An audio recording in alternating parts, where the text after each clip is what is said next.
there's only one place in the world we could be today. The crowd have been in here since 7 o'clock this morning, banging their drums, doing Mexican waves, shouting, you name it.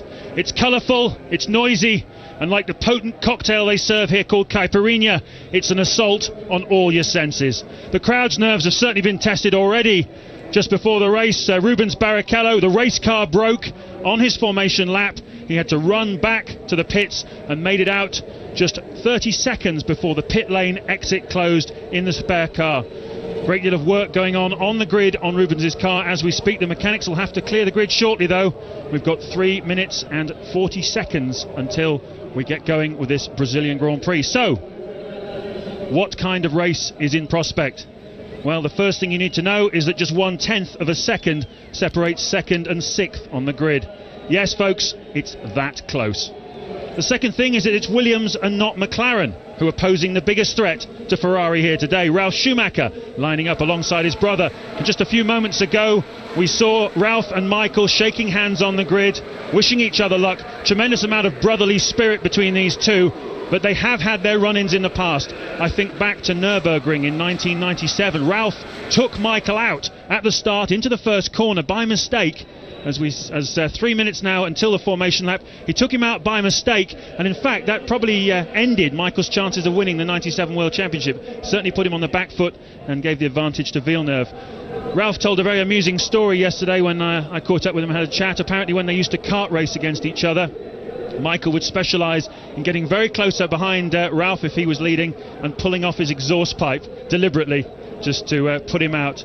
So will they put each other out into the first corner? Time will tell, but for sure it will not want that kind of embarrassment. We heard Willy Weber, the manager of both of the two Schumacher brothers, and what a wealthy man and what a perceptive man he certainly is. We heard him say he thought that Michael was the favourite today. That's certainly the way that most of us here in Sao Paulo at Interlagos in the paddock feel.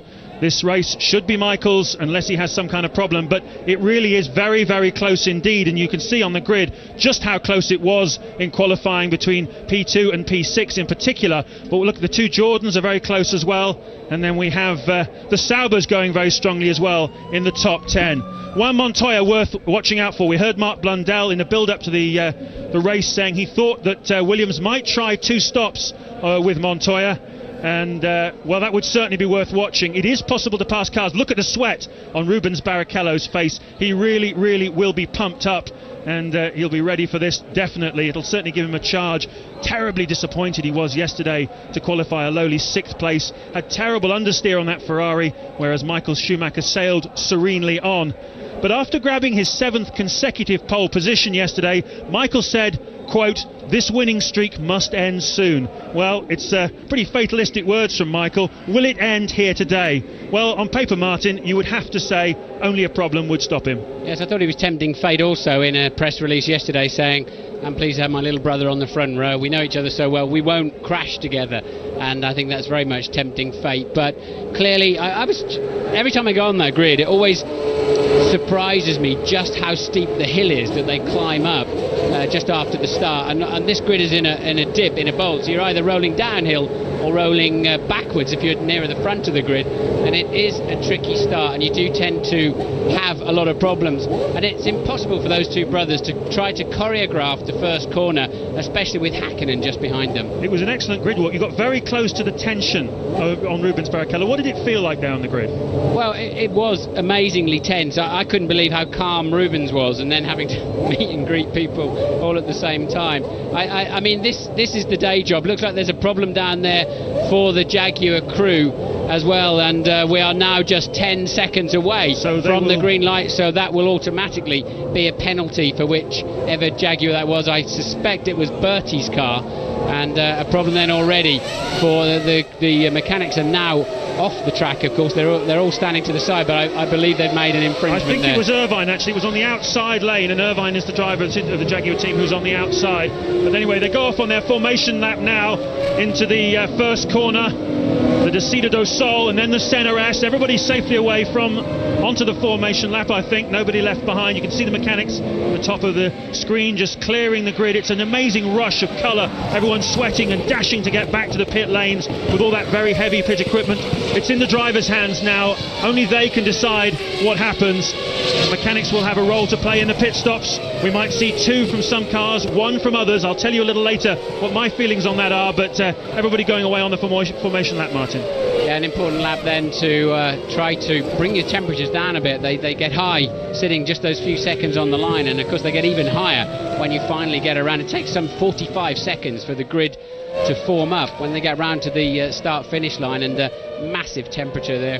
Clearly there's only air cooling on them, there's no fans whatsoever, so it's an important lap to get those temperatures as low as you can, try to get some heat in the brakes and the tyres, and generally prepare yourself for what is a pretty tricky start. And it all narrows down into a funnel when you get into turn 1, and really the track is so dirty around the outside there, James, it often causes problems, as we know. I was interested to hear that, very interested to hear from Mika Hakkinen that he thought it was going to rain today. Certainly at the moment, looking out across the racetrack, we've got the city of Sao Paulo, 3rd biggest city in the world, the largest city in South America, bathed in shade. We're in the sunshine here. There are some clouds in the distance, and we're getting word from the pit lane that indeed Eddie Irvine is being investigated by the race stewards. So the mechanic's not leaving the grid quite on time, and Irvine, he didn't really need any more problems, but he's got some. It's quite a short lap here. We know the pole position was a 1:13.7, so they're round, and they were still hauling all of the equipment off the line, the generators and spare wheels,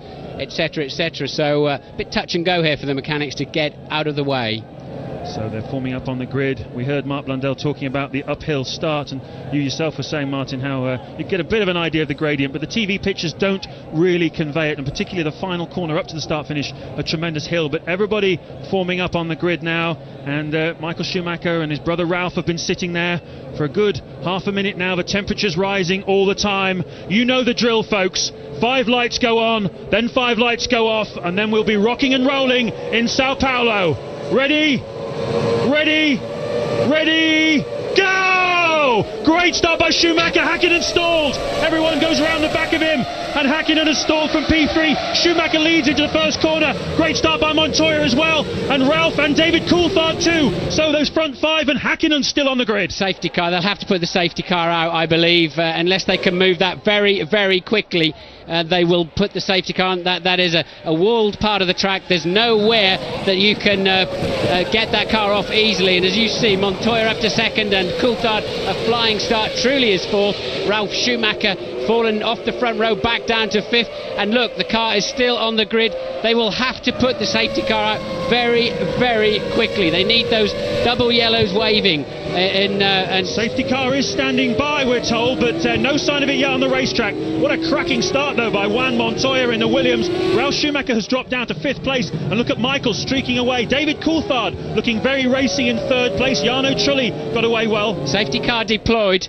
Safety car deployed. So James, the problem is the safety car cannot pick up the cars before they come over the start finish line. There's the board, there's the waved yellows. This is a very, very difficult and dangerous situation as they're hauling up the hill towards the start finish line, doing some 180, 190 miles an hour. The safety car cannot pick them up until the pit lane exit, and there it is. So they will pass the danger zone before the safety car picks them up, and they better be watching those flags, and they are indeed. All drivers slowing down very sensibly down the pit straight. Very critical situation there. They all have radios. All the teams will be in radio contact with the drivers. You can see how close it would have been. He's right on the racing line, Mika Hakkinen, and I'm very surprised they've taken this long to move it. It's over 2 minutes since he stalled that car, and normally you engage it into neutral and roll it back off the grid, but obviously some kind of problem for Hakkinen with the gearbox. Couldn't get the thing into neutral, so now we've got a period of consolidation here while we just clear this car off the track. It won't be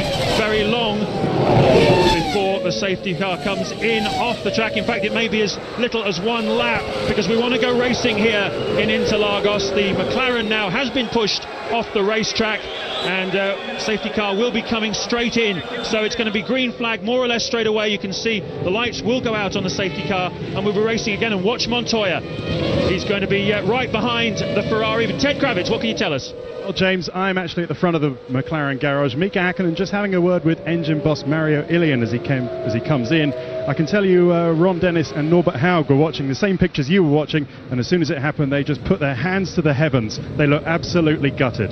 Thank you, Ted. We're just looking at a replay, Martin.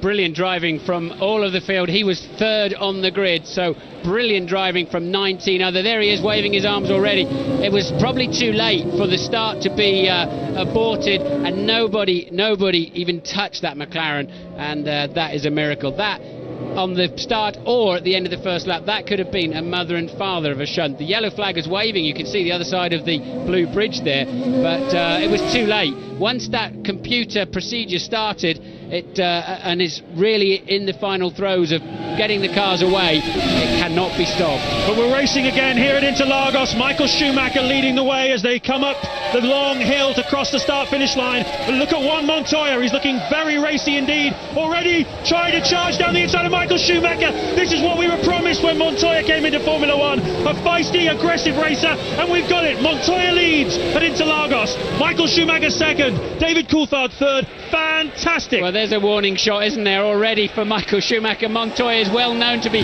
very good and very aggressive in traffic. Oh, and that's Barrichello. That's finished his afternoon off, hasn't it? And he's hit Ralf Schumacher up the back. Rubens Barrichello trying to be a bit too aggressive into late descent, and what a dramatic start to this Brazilian Grand Prix. Unbelievable incident from start to finish. Rubens' race car, of course, packed up on the formation lap. Take us through it, Martin. Yeah, well, look, Barrichello steaming in very late behind and just missed his braking point, really. Ralf quite cautious. That's the second time this year that somebody has run into the back of Ralf. We saw it, of course, we saw it with Villeneuve in Melbourne, and it just seems as if Barrichello was unsighted. Ralf there having to watch the Jordan, the rear wing go, so Ralf is out of the race. That's a 1 hour job to fix that at least. And it's spotting with rain we hear. There's a lot of debris down then at turn 4 already, and Barrichello, what an afternoon he's having had, an incredible time. Of course, he'd set the fastest first sector time, not surprisingly. Just before he did that, he really had the bit between his teeth, the local hero. But Montoya is still leading this motor race. Michael Schumacher is second, Coulthard third, Trulli fourth, Frentzen is fifth, Villeneuve, great effort from him at the start, up to 6th place. Heidfeld has gone from 10th to 7th. Raikkonen is right behind him, his teammate in the Sauber. Eddie Irvine, who's under investigation for problems at the start, is in 9th place. Alesi has made a great move up into 10th place. And of course, we've lost Ralf Schumacher, we've lost Rubens Barrichello already. So Montoya leading. And Hakkinen, of course. Hakkinen stalling on the line. He's got 1 point then from the first 3 races. Mika Hakkinen, he cannot take the spare car and restart this car. Ralf has made it back to the pits, but as I said earlier, that's a good 1 hour job to fix that, because the undertray, the rear of the undertray will be broken as well. And Montoya now having Schumacher closing up, and well, what a sensational move that was from Montoya. We all expected him to pull those kind of strokes, but the first chance he got in his Grand Prix career, he sticks one up the inside of Michael Schumacher. But it's not all over yet, because Michael Schumacher is a pretty feisty character himself, and he's right up the back of Montoya. And you can see again the incident, Barrichello running into the back of Ralf Schumacher. Now, that was almost inevitable, really, with all of that running back to the pits. As calm as he looked, I'm afraid it is just about impossible to really keep your head straight. And well, as you said, James, he went through there's a speed trap there, there's a section time there, and he was about half a second faster down to that fourth corner than anybody else. I think Rubens really unsighted and braking way too late. And now look at Schumacher homing in on Montoya, but we know that BMW Williams has easily been the fastest car down the straight all weekend by some 4 to 5 kilometres per hour. So Michael's got his hands full. The man sitting pretty really is Coulthard. Yeah, Coulthard looking very good at the moment, just keeping a watching brief on the top two.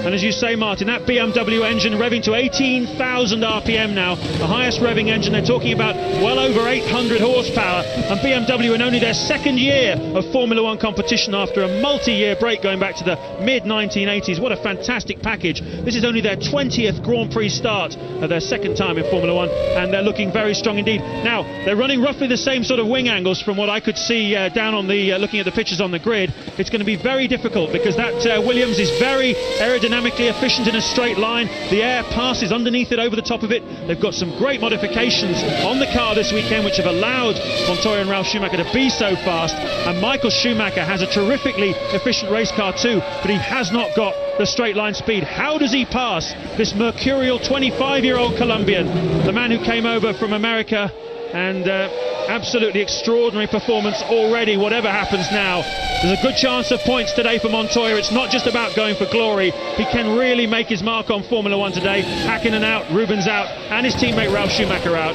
So Montoya leading by 0.4 of a second from Michael Schumacher. Coulthard still third, Trulli fourth, Frentzen fifth, Villeneuve sixth, Heidfeld seventh, Raikkonen eighth, Irvine ninth, Alesi 10th.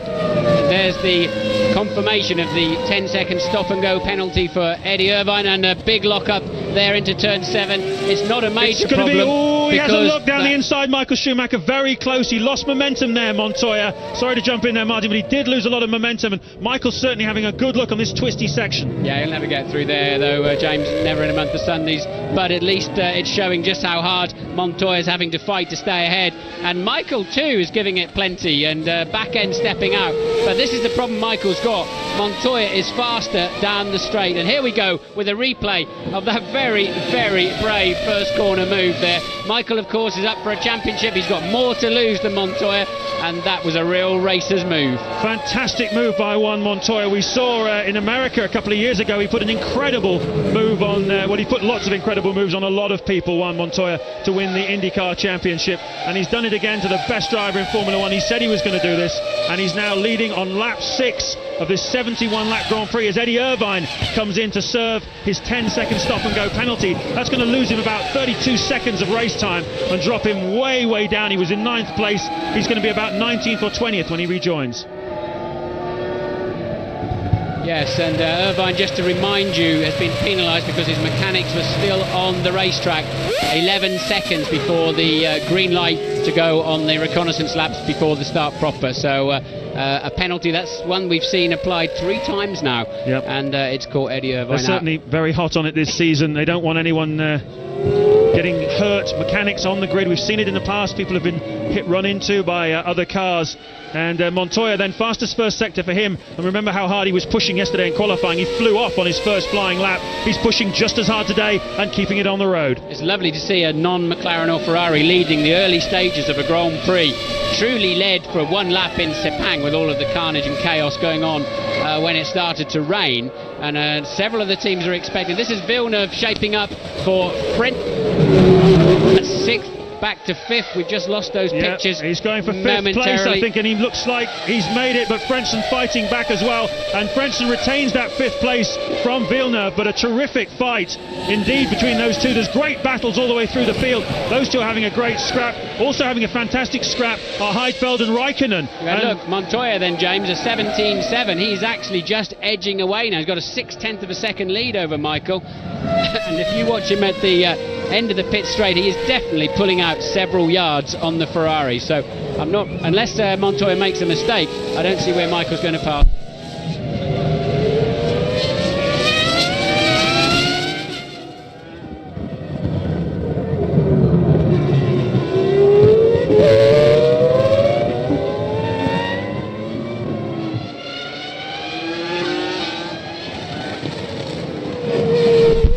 Midfield, where Michael seems to just get a little bit closer up to Montoya, but up on this pulling up the hill where the engine power is all important, Martin, this is where Montoya is able to just give himself that breathing space. And let's face it, the best place to pass it into Interlagos is into turn 1, and you cannot do it unless you've got the grunt to get you up the hill. Well, exactly where Montoya passed Michael, of course. I hope you're hearing us at home, because we've lost an awful lot of electricity, sound and pictures here up in the commentary box, but if you can hear us, then you're shaping up to see a great race between new boy Montoya and Michael Schumacher. We don't know what strategies they're on at the moment, they're lapping in the 1:17s, so it suggests they've got quite a lot of fuel on board. Yeah, I would say so, because the pace in qualifying was in the sort of low 1:14s, 0.3 of a second for every 10 kilos of fuel you carry. Now, when you qualify, you're well under 10 kilos of fuel on board the car, so just multiply it up in your head.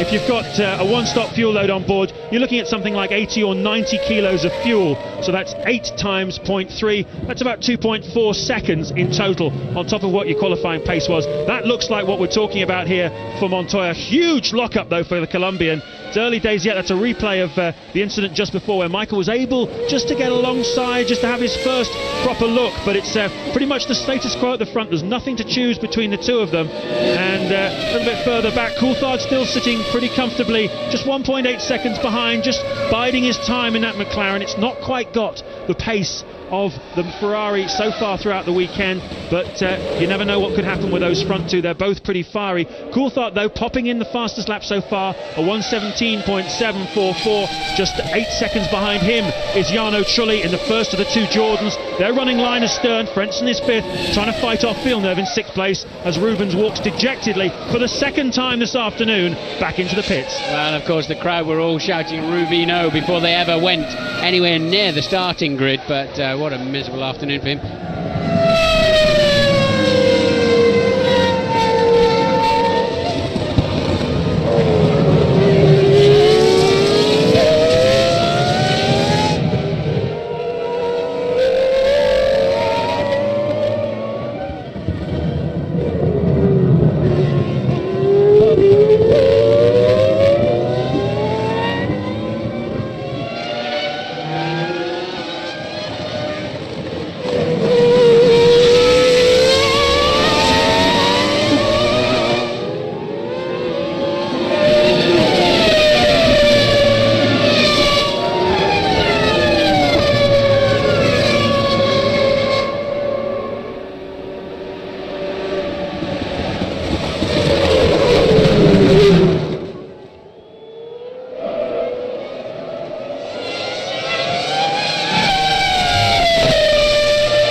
Replay then of Ralf Schumacher, who is in the race. This is effectively a test session for him now, because he's a full 4 laps down on through a rear wing on it. No suspension changes, and amazingly Ralf is back out on the racetrack, but his teammate Montoya still holds the lead of this Grand Prix, and he's no shrinking violet. Montoya, he's a very confident lad, isn't he? In a calm way, but and I do not see Michael Mack intimidating him too quickly.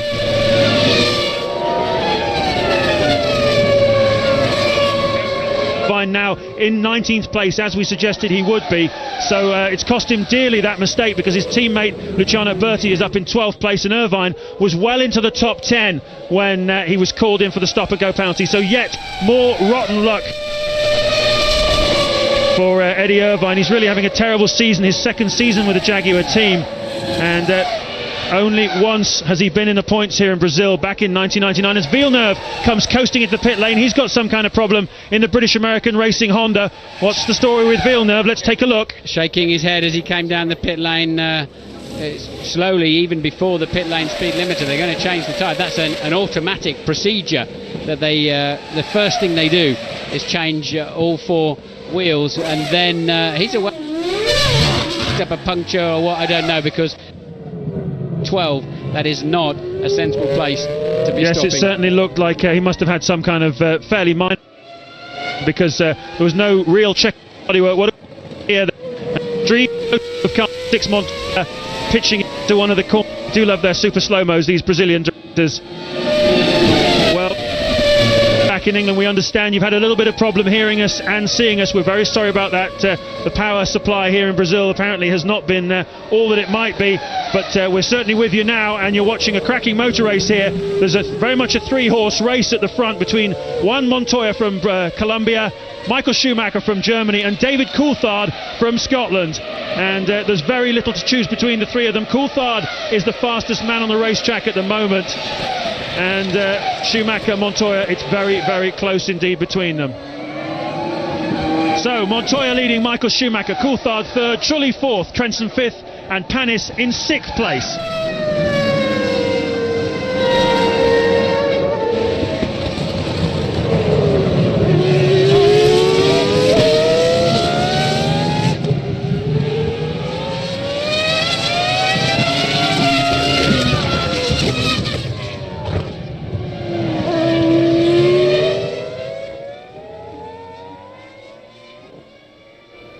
So what a start, Martin, unbelievable.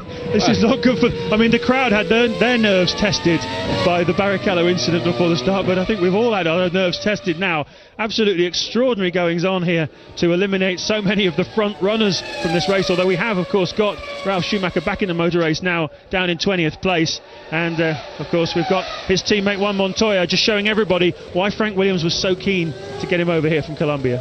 Yes, and when we first saw Montoya, I think in Melbourne, I wasn't absolutely sure that he really was hooked up to these very recent Formula One cars, and he seemed to be a little bit behind the car. He was a bit untidy through nearly all of the corners, and he still, that was Panis passing Frentzen for 5th place, but Montoya definitely looked a bit behind the car, but he's very quickly come on the pace in the last 2 Grand Prix. Yes, a great move there by Olivier Panis. He's certainly been very hooked up. Here it is again, Martin, take us through it. Well, he's got in the slipstream, the toe, very nicely, just pulls out and gives himself plenty of time, and well, Frentzen yields quite easily there, and Panis, well, was able to slingshot past, and it was pretty easy. I remember accusing Heinz Harald of not being that aggressive when people were passing before. He got very upset with me, but he did yield quite early on that. But I'm afraid it was a fait accompli. Panis on his way into 5th place. Yes, and of course this is the battle for Honda honour as well. Trulli in the Jordan Honda is up in 4th place ahead of these two, but Panis there getting ahead of the rival Honda runner as we look at Villeneuve and Irvine going toe-to-toe into turn 1. That's the battle for 18th place. Both of them were higher up, both of them were in the top 10, but both of them have lost out. Villeneuve through probable puncture and Irvine through a start line irregularity, but the BAR is looking pretty racy today, particularly Olivier Panis.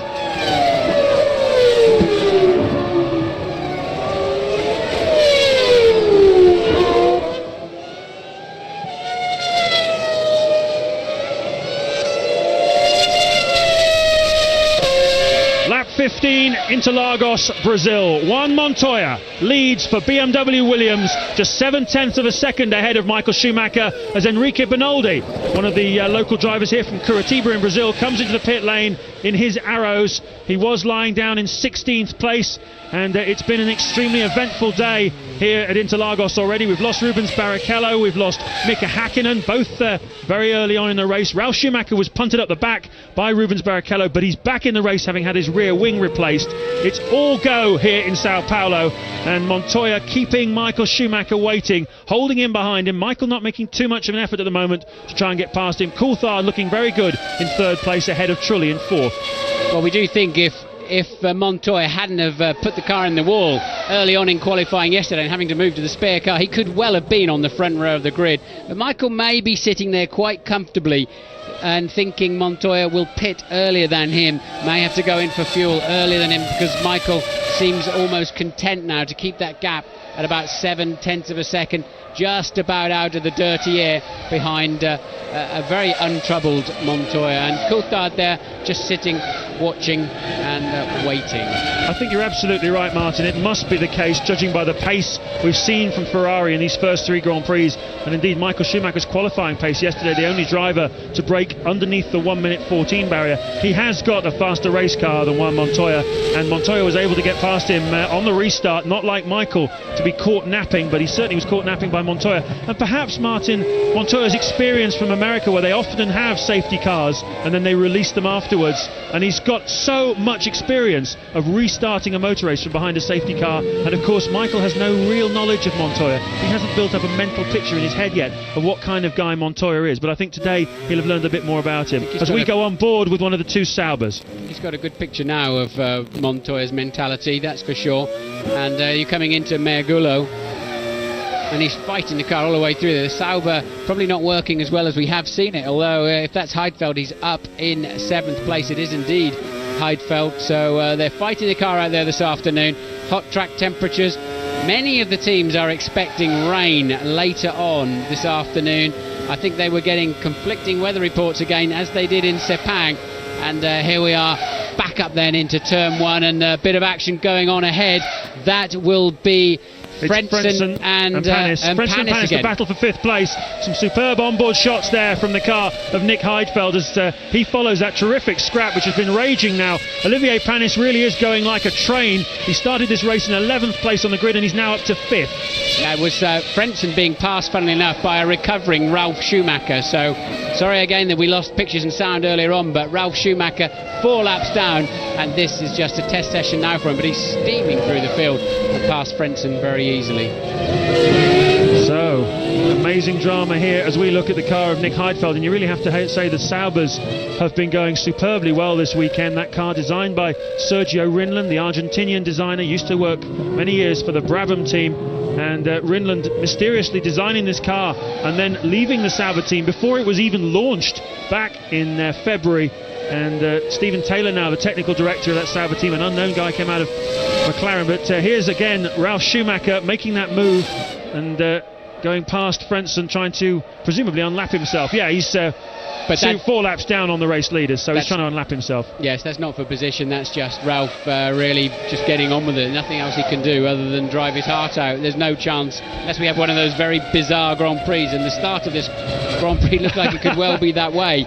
There's no chance of him getting a point today. Normally there's at least 10 or 11 finishers, and he's got to be at the back of them, having lost so much time while they replace that rear wing. I just hope he doesn't have any suspension damage on that car that lets him down later on. But this is the sister car of Montoya, and still maintaining now a 0.9 second lead, just on the fastest first sector of anybody in this Grand Prix, and Michael can't do anything about him. So there's a huge crowd of Colombians have come down here. This is the closest Grand Prix to their home, of course, here in South America, and they've come out in their droves. They're right in front of us. We're just above the main stand opposite the pit lane, just up on the left of your pitch at the moment, and a huge crowd as Hakkinen there talks to his team boss Ron Dennis and says, listen, I've got 1 point here in the championship, what are we going to do about it? Yeah, and clearly it was when he hooked first gear that the engine stalled. It wasn't the start, he didn't get into the start procedure. Mick already had his arms out of the cockpit before the start proper, as it were. So sometimes if you don't have quite enough revs on, you just hook that gear, the clutch is dragging slightly, the engine dies. These engines have very little inertia and momentum down at the low RPM. They're designed to work up at 17,500 RPM. Tiny flywheels. They are so easy to stall.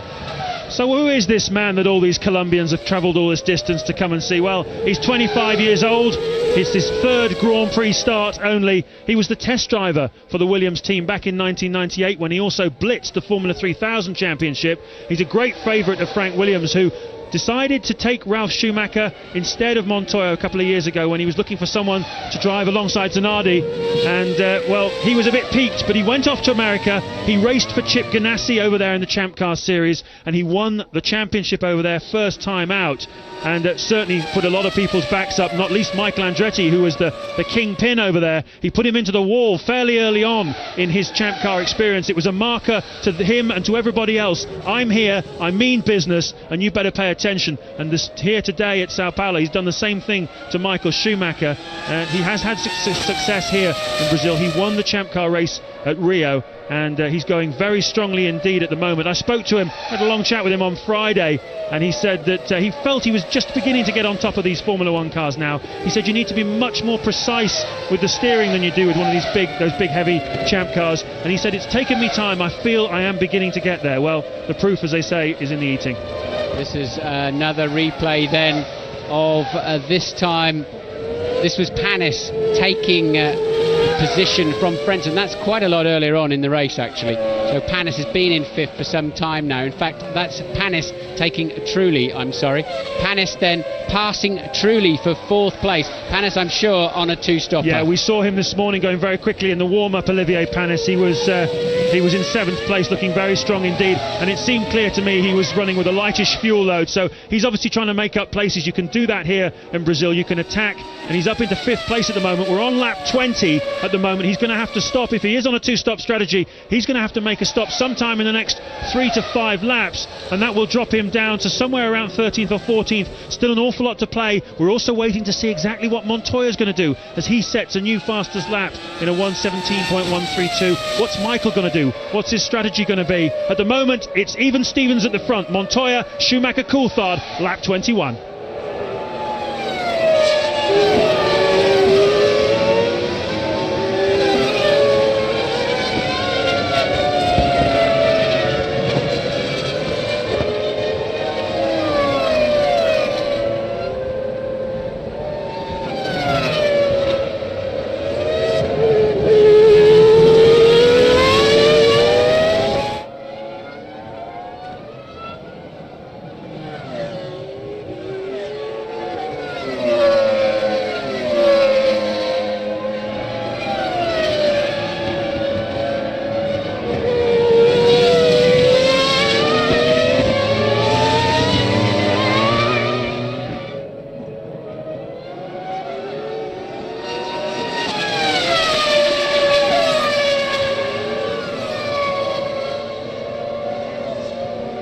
Alesi up into the top 10 for the first time this season, and Jos Verstappen in the Arrows going strongly again in 10th place. Had a good performance from him 2 weeks ago in Malaysia. He was running in 4th place for a large part of that race, particularly when the weather conditions were pretty grim. And we see a super slow-mo again of Heinz-Harald Frentzen, the cameraman, obviously going for a BAFTA award. I'm not sure, he'll have to perfect his focus a little bit if he wants to win one of those, I think. But anyway, Frentzen running now down in 6th place, having been passed by Panis. And you're looking now at the scrap between Verstappen, Berti and Fisichella, and this is the battle for 10th place. Montoya then, while you're watching this battle, Montoya eking out even more of a lead. Nothing wrong with those Michelin tyres, are there? There's some suggestion that they would fall away in pace, but that certainly has not happened at all. Montoya now the fastest man on the track, only by about 1/10 of a second per lap. Verstappen, they're running some 2.5 seconds slower, actually, this little gaggle fighting over 10th place. And there's Berti having a look down into turn 4. Verstappen having nothing of it. He's more on the racing line, the cleaner line, and well, there's a lot of effort going on there to be so far off the pace, and at the moment out of the points. Yes, this is enormous scrap here, and of course Luciano Berti has a tremendous amount to prove. He arrived here in Brazil this weekend for the Grand Prix under a wave of media speculation that his drive was under threat from Pedro de la Rosa, who was recently taken on as the team's test driver, and he certainly has had the guillotine over his head throughout this weekend, and he's responded in the best possible fashion by qualifying very close to his teammate Eddie Irvine and now running strongly in the race.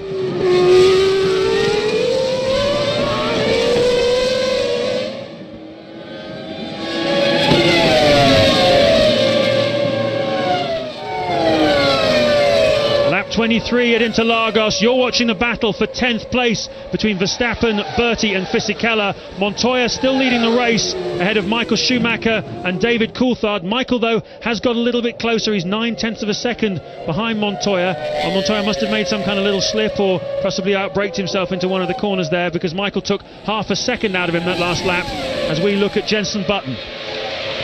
Yeah, that's Button being passed by Irvine. Irvine having that stop and go earlier on.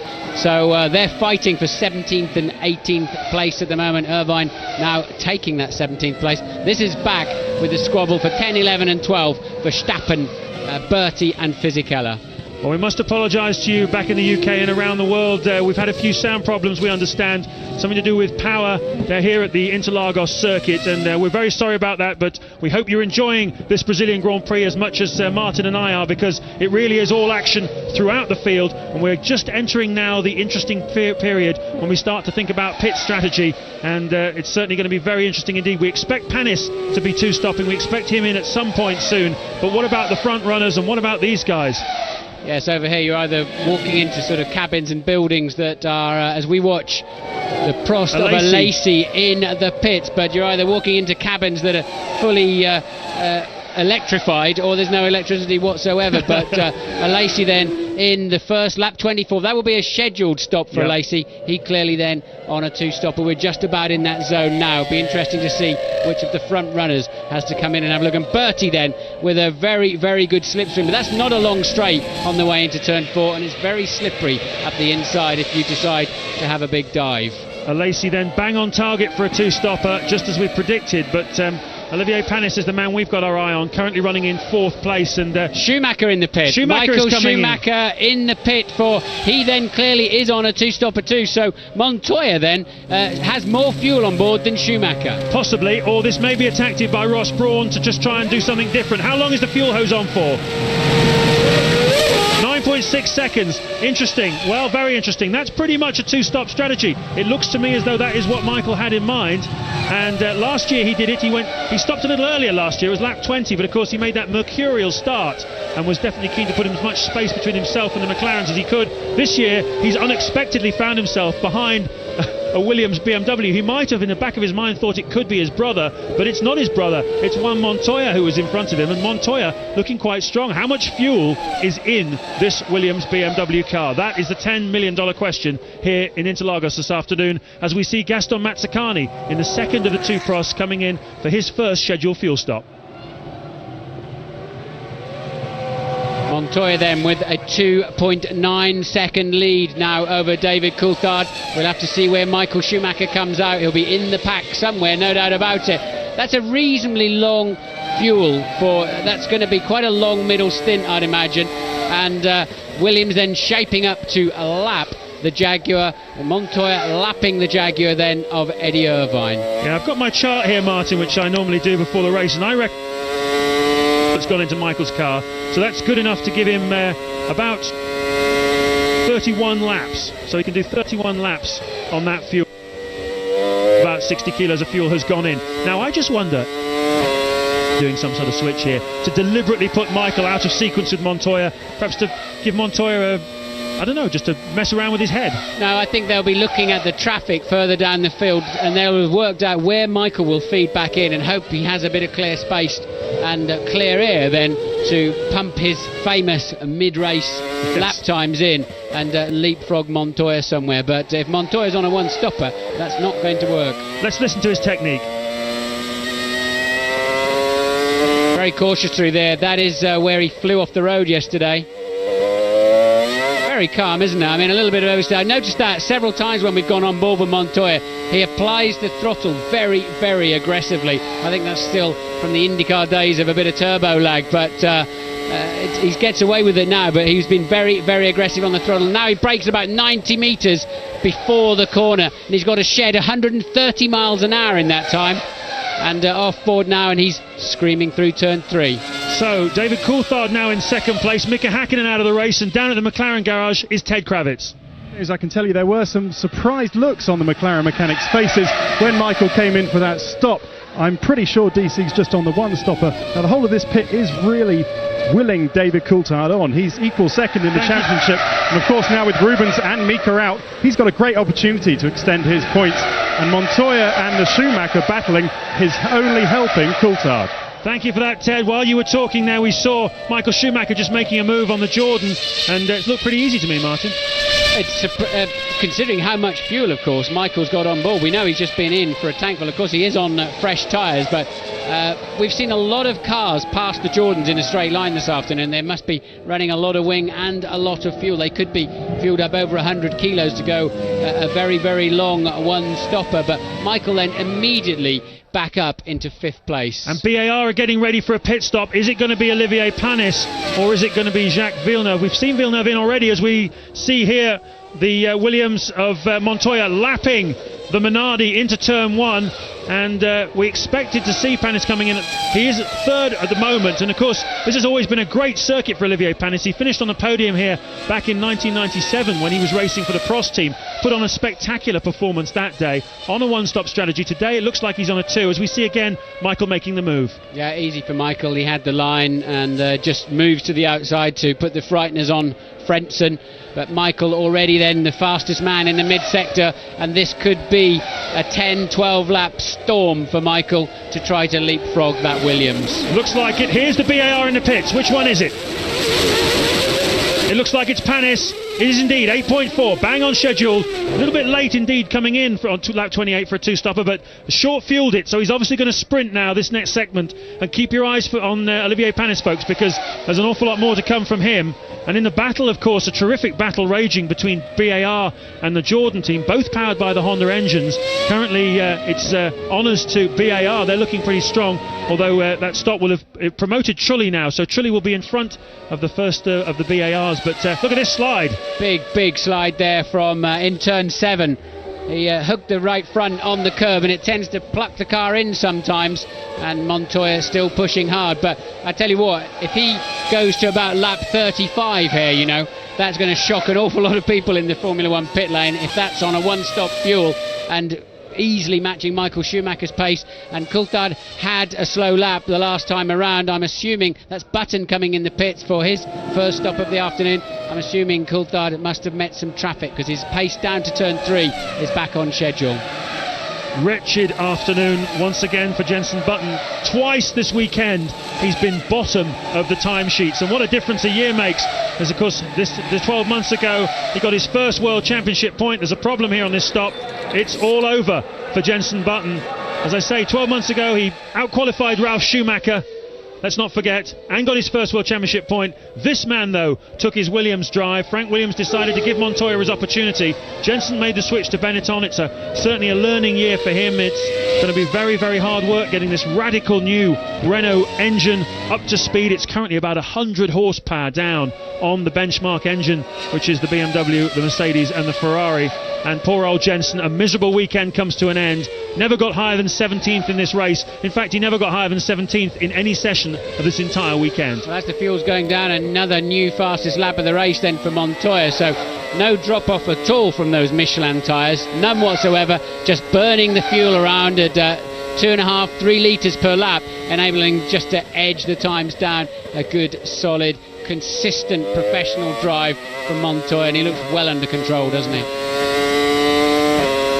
Coulthard to his fastest lap of the race so far, just a 1/10 of a second slower, but the lead now of Montoya's edged out to 4.2 seconds.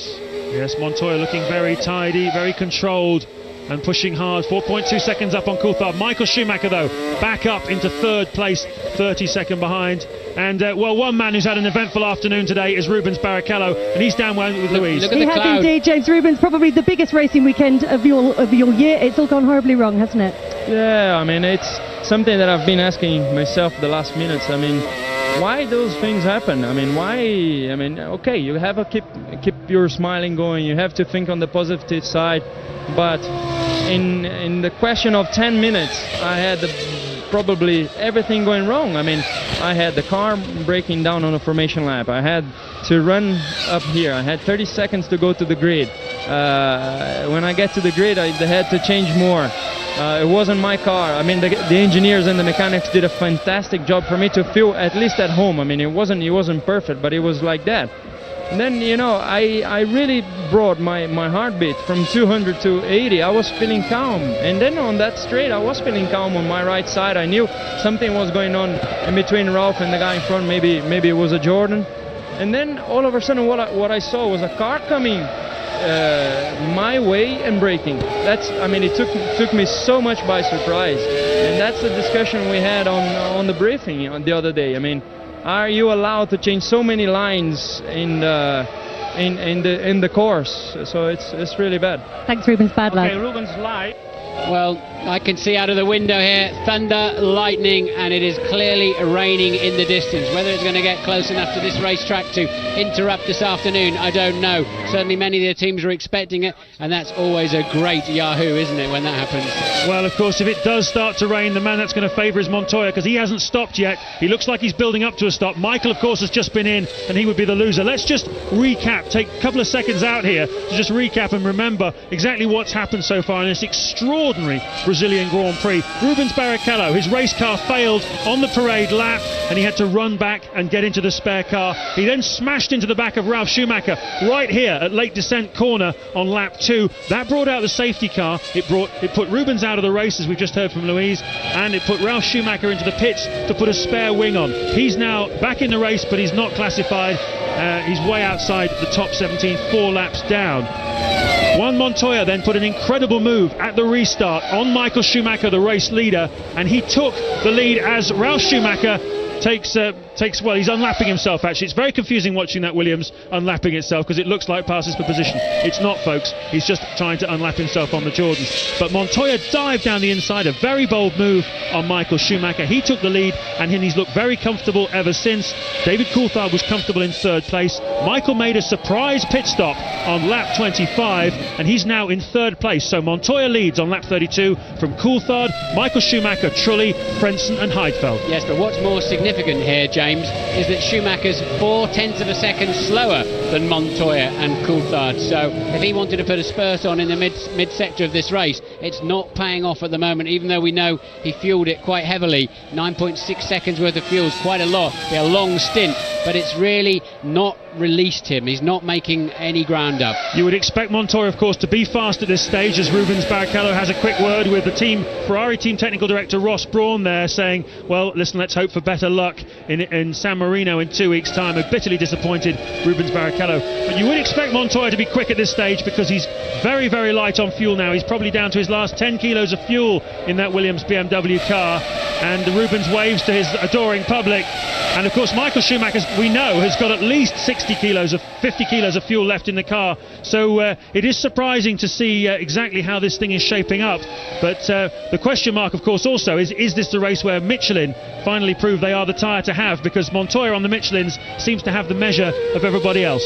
News from the pit lane, it's just starting to spit with rain, and we can see the rain out in the distance. Just don't know if it's going to quite make the edge of the circuit, so we could be in for some excitement yet, no doubt about it. Coulthard maintaining that gap now behind Montoya to 4.4 seconds, and you're still watching the squabble there of Verstappen and Fisichella for what is now 9th and 10th place.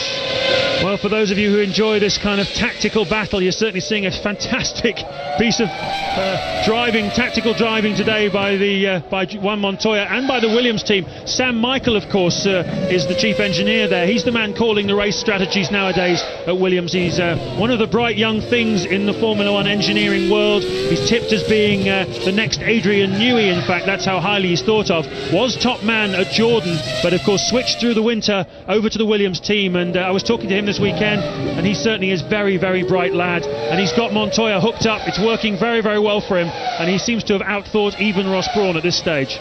Jenson Button is rejoining the racetrack. We saw him parking up earlier on for what looked like a normal pit stop. Then they pulled it in the garage. They clearly fixed that. And Jenson Button then back on the racetrack.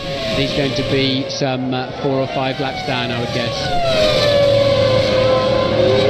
Juan Montoya leading, And we're just taking a look at a replay as Villeneuve in 11th place gets it a little bit wrong and takes to the grass, having a miserable weekend this weekend. Jacques Villeneuve, 97 Formula 1 world champion, won here that year at Interlagos on his way to the World Championship.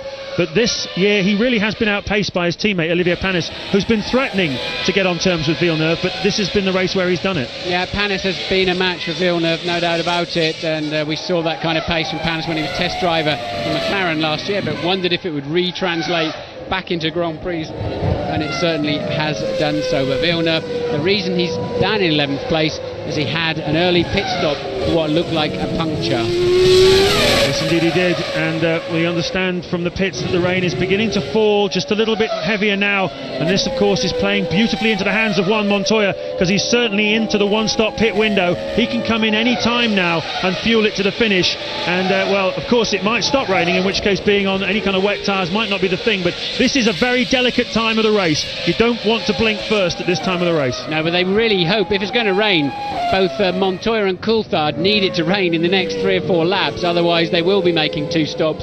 But as we well know, James, tricky conditions, changeable rainy conditions is Michael Schumacher territory. He's currently 32.8 seconds behind Montoya, because he's on a 2-stop strategy. He's had the first of those pit stops. They've both got to pit one more time, of course, so Michael 32 seconds out of bed. He's got some work to do, has Michael Schumacher. He said before this race, my winning streak must come to an end. It must, sooner or later. That is just the way the world works. And of course, he was tempting fate a little bit, but is this going to be the weekend where not only does his winning streak come to an end, but Juan Montoya's winning streak begins? Because this young 25-year-old Colombian has certainly shaken the Formula 1 establishment to its core with this performance here today. Incredible pace, incredible aggression, and we now know he had a lot of fuel on board when he fought Michael Schumacher, who did not have a lot of fuel on board at the time. Yeah, good point. I mean, he outbraked Michael, didn't he, with that move, and off as the pace car released them, he was more ready than anybody else, and he outbraked him with, now we know, another 20-25 kilos of gas on board. So from 190 miles an hour, 25 kilos makes a big difference when you're trying to slow a car down, especially if the tyres are a bit cool. Although of course the safety car was out only for effectively 2 laps of this race, while they cleared Häkkinen's car off of the start-finish line after he stalled whilst engaging first gear, and that is Michael losing time there behind the Prost. Well, they're starting to put their raincoats on in the grandstands in front of us. Some of them have got Colombian flags painted on the back of them. There are wet tyres ready, there are intermediate tyres ready in the pits for the drivers who are going to make their pit stops. It's a very, very nervous and tense time. You don't want to jump too soon, make the wrong decision. When it rains here, it tends to absolutely dump on the track huge amounts of water, but not for necessarily an awfully long time. A little bit like what we saw in Malaysia. Well, of course, you've got such high track temperatures that it soon burns off, doesn't it? We've got a temperature, an air and track temperature out there at the moment of 27 centigrade, so 62% humidity, and the pressure is dropping, 926 millibars. We've got a bit of altitude here anyway, but all the signs are that it could well rain, and well, Mika Häkkinen told you on the grid he thought it was going to rain. He didn't know that he wouldn't be in the race at the time, but he certainly said he thought it was going to rain, and it looks like it might. For the second Grand Prix in succession, we're heading towards some uncertain times and some uncertain weather. And who is it going to play out for? Is it going to play out for Montoya, Coulthard, or Michael Schumacher? That's As we Kimi look at the Räikkönen. Sauber, Kimi Räikkönen. Yeah, Räikkönen in the pits from 8th place. Another very solid drive from him. Seemed to be an awful long time getting away there, and clearly a one-stopper. That's about right for the amount of fuel to go in, but seemed to be late getting away. But he was on slicks, Martin. Did you see that? He noticed he was on the slick tyre, which is very brave. Well, he couldn't do anything else at this time. There's no water on the track. No option, James. Wet tyres on that track, and you'll be 2 or 3 laps. Oh, and that's... It's Montoya! Montoya's out of the motor race! Unbelievable! He's been rammed from behind by one of the back markers. It's the Arrows. It's absolutely incredible. It's Jos Verstappen has taken Juan Montoya out of this motor race. I think it's Montoya, is it? Yes, it is. Oh my good Lord! What drama here in Sao Paulo. In front of us, they're almost crying. The Colombians, they thought they were going to see a debut Grand Prix win, and you are in big, big trouble from the big Colombian man when he catches up with you. and that was a nasty incident. It's lucky the arrows didn't fly and start rolling over there. Luckily the wheel ties keeping his wheel in place there, and let's watch it. He moves out of the way for Montoya, lets Montoya through, and then just runs straight into the back of him, almost like he got sucked into the braking zone and just misread the whole situation.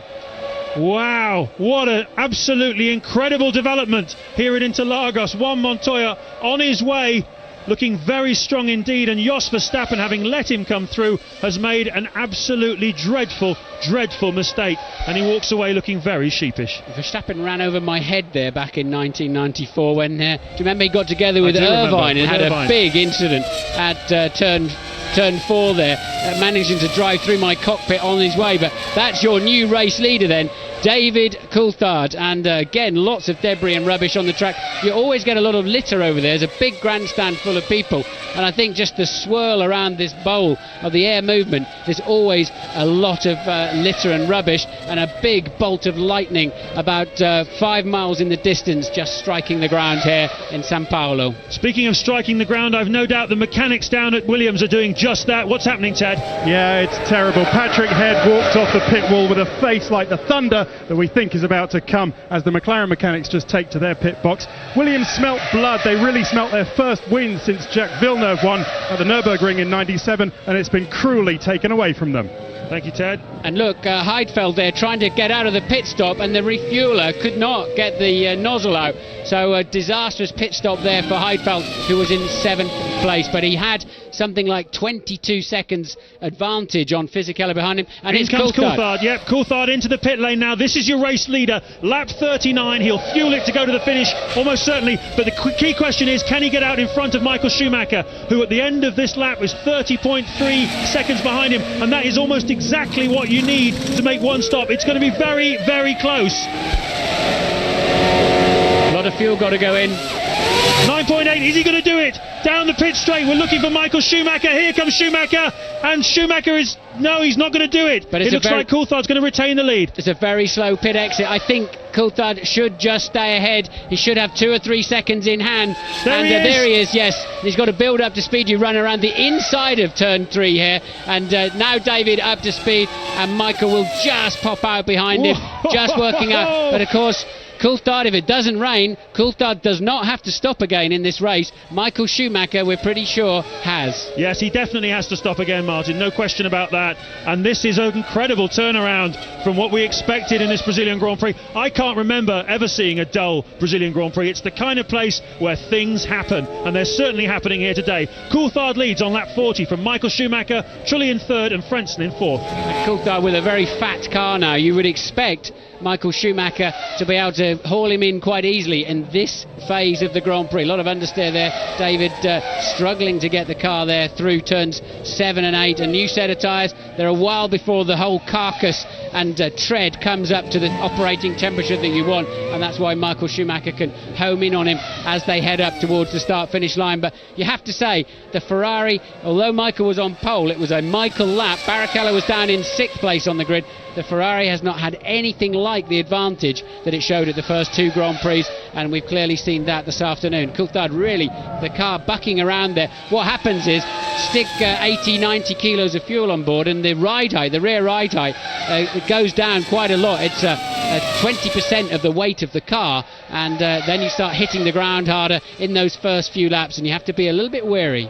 It's not a wedding you're at, folks. That's just litter coming out of the grandstands. They've been here since 7 o'clock this morning. They've been going crazy in the sun. They've been eating their crisps, and they're now throwing the packets onto the racetrack, and it's quite a dramatic sight. Let's hope none of those go into the radiators of any of these cars, because they'll send the temperatures through the roof. But McLaren made some improvements to this car. They worked hard in testing in Barcelona last week. They came here with 4 different front wings. They've tried them all throughout the weekend. Adrian Newey, the chief designer, the head man in the technical department at McLaren, has been working night and day. He's not here this weekend. He's working so hard on trying to improve this McLaren. He's been flat out trying to just get them more front end downforce to get this McLaren on terms of Ferrari. At the moment, it looks quite good for McLaren. Now, this is not such a high downforce circuit as some of them, and I think it's more in the zone where the McLaren has been working better anyway. They've been maxed out on their aero settings, and I think this circuit definitely played into the McLaren zone. But Coulthard and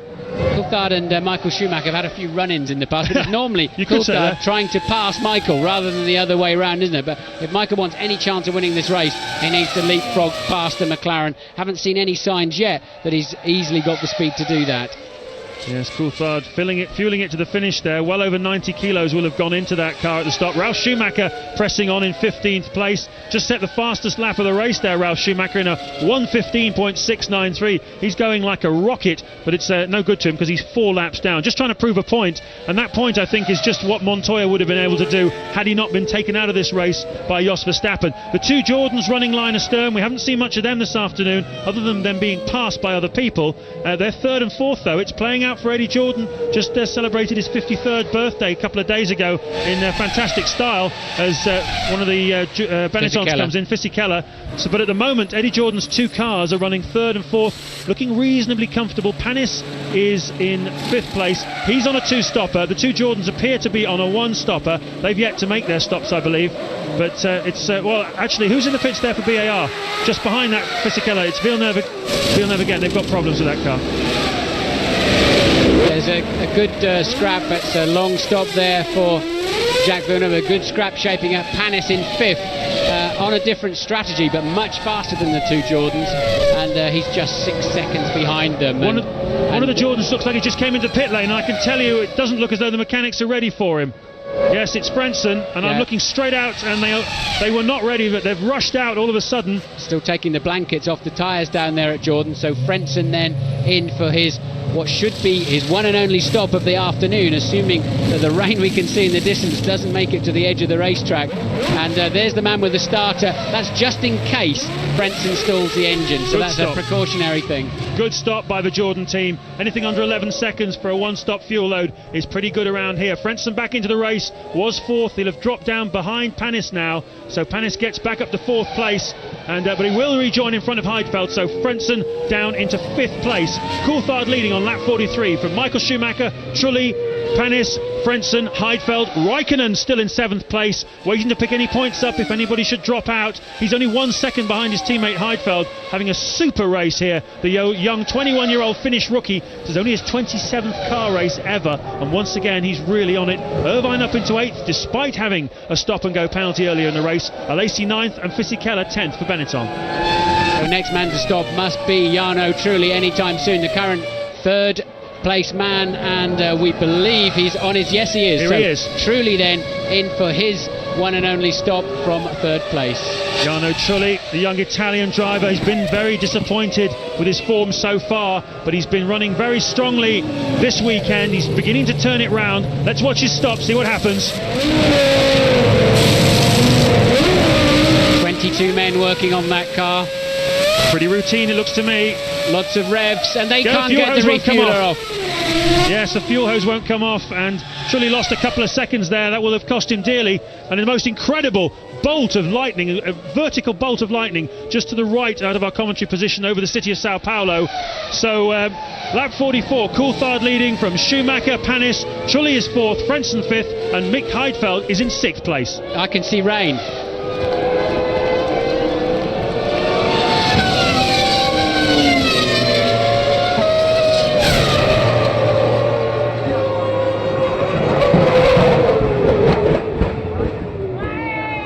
The rain is coming down now. You can see the hats, you can see the raincoats. They were putting them on before, but they're seriously putting them on now, and everyone pouring in. Neither of those two are particularly contenders today. Alesi in 9th place, Ralf Schumacher down in 14th place, but the rain beginning to fall, and well, how hard is it going to fall, and how long will it take before the track is wet enough to require wet tyres? A lot more to come from this motor race yet.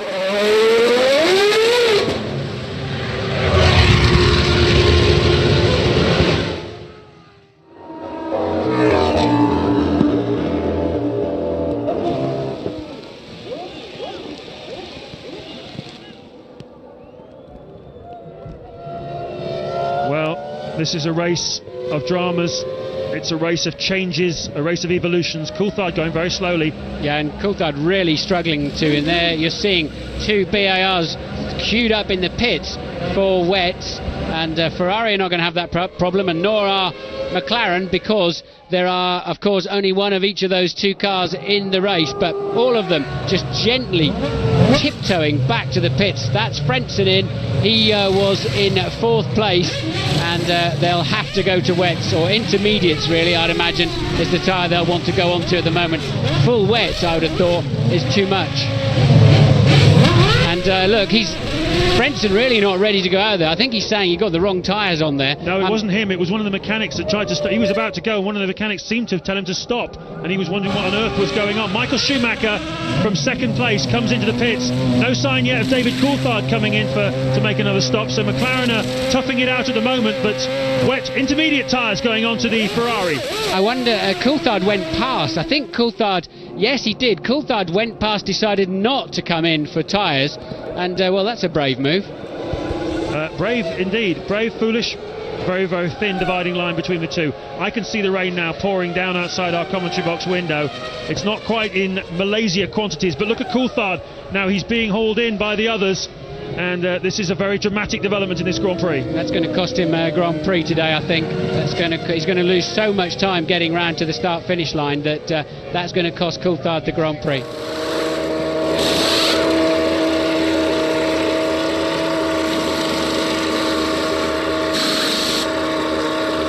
Full wet tyres going on to that Williams of Ralf Schumacher. So again, as we saw in Malaysia, there is a bit of a difference of opinion about which way to go on these tyres.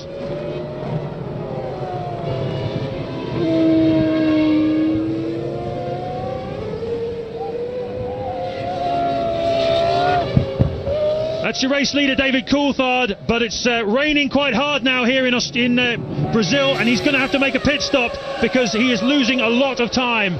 And this is Michael coming in 1 lap earlier than Coulthard. This is played beautifully into the hands of Schumacher and Ferrari, and Coulthard must have lost a half a minute by tiptoeing round on the wrong tyres. Intermediates going on. Intermediate is the right tyre this time.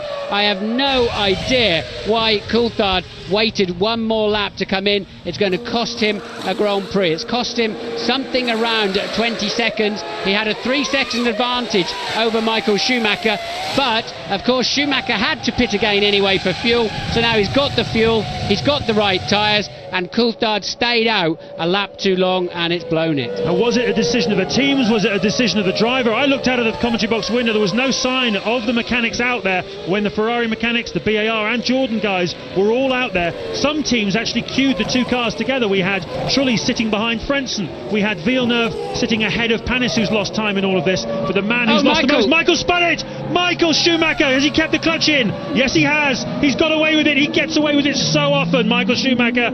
And he's got away with it again here in Brazil today. He keeps the lead of the motor race. And there's Coulthard, look, 2nd place man Coulthard coming up behind him. We don't know yet exactly what tyres that Coulthard put on. Michael's struggling. Michael's on intermediates. We saw Michael on intermediates, yeah, for sure. Michael, I think I saw Coulthard on intermediates as well, but look at that. Yeah, but that was touching the white line. That's why he went off. It's not the volume of water there that spun Michael.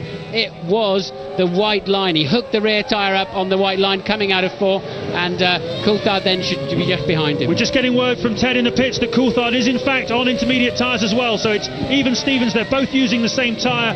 Now Ferrari have done more testing with this intermediate tyre, and over in Italy it paid dividends for them 2 weeks ago in Malaysia. You remember that Michael put them on and went away to win the race. He was about 4 seconds a lap faster on a drying track than the McLarens, but here today McLaren have learned the lesson. They too have gone for the intermediate tyres. They don't have quite as much experience or understanding of them, but can Coulthard drive them as well as Michael? We will find out. Ted is down in the pit lane. Yeah, Martin, I think I might have an idea as to why they waited so long before Coulthard came in and put those inters on. The sun is actually out. It's kind of raining. It is actually raining pretty hard down here, but the sun is out. I think they were just holding fire to see what the weather actually did in case it stopped and he could stay out. But as you say, I'm pretty sure this has lost David Coulthard a Grand Prix today. Well, it may have just played back into his hands a little bit, though, with Michael's mistake down here at turn 4, and he'll keep well wide of that white line this time around, as he does. And surely, yes, the track will be drying rather than getting wetter. The rain has stopped. As you say, the sun is out, and Louise is with Montoya. Huddled beneath an umbrella with Juan Pablo Montoya. Looking at this weather, are you glad in a way that you're not out there? Not really, I think we had a very healthy lead. We're looking really strong for a race win here. But a bit disappointed with that, we couldn't really get it. But I'm still happy for BMW, Williams, and Michelin. They all three did a fantastic job, and just want to thank everybody. Thanks, Juan Pablo. Amazing to see the boys still smiling.